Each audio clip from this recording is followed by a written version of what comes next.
La souffrance en langage des oiseaux. Nous vivons actuellement dans un monde où la souffrance se répand de plus en plus, quelles que soient les classes sociales et les pays.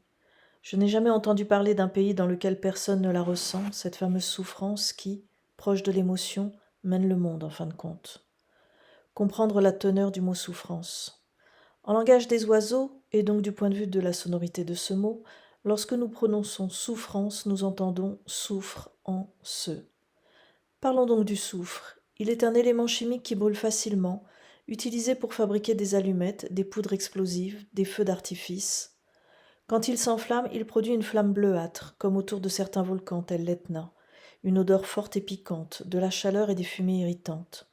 Cette combustion étrange fascine les humains depuis des siècles. C'est pourquoi, entre autres, le soufre est souvent associé aux enfers, aux forces souterraines, aux transformations violentes.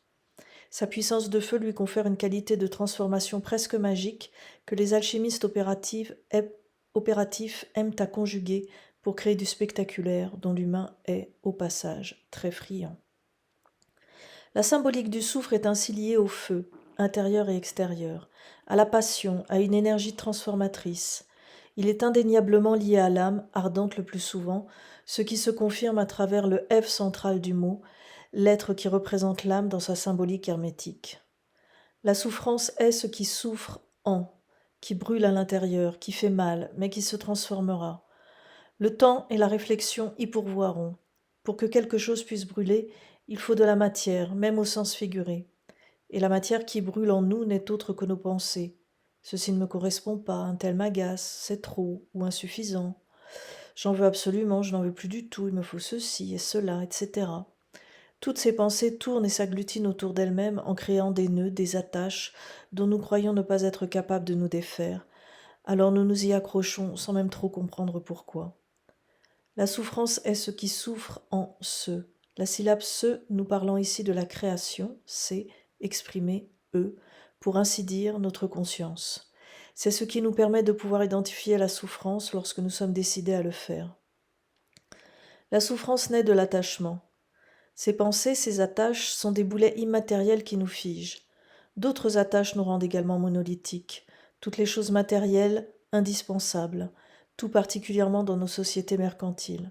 Il me faut avoir, est la petite phrase qui crée des attaches qui deviendront un véritable béton armé, lequel empêchera la libre circulation des pensées, provoquera des blocages et des maux divers. Qui a vu que l'excès de possession matérielle rend très heureux Pardon.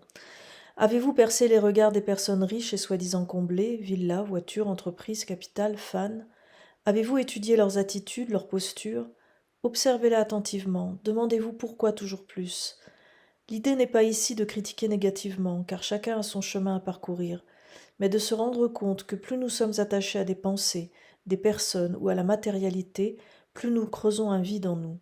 Les regards de ces personnes reflètent une quête inassouvie parce qu'elles cherchent en dehors d'elles-mêmes. C'est à chacun de nous de se regarder droit dans les yeux pour voir et ressentir la profondeur de l'être que nous sommes.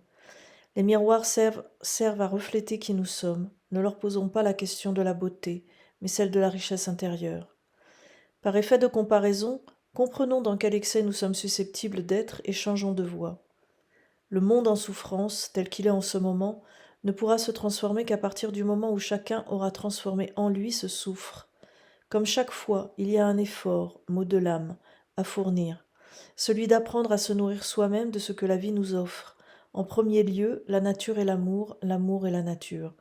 Ce sont nos constituants originels. Cultivons-les, au sens noble, en prenant le temps d'accorder librement nos aspirations profondes avec l'âme que nous sommes.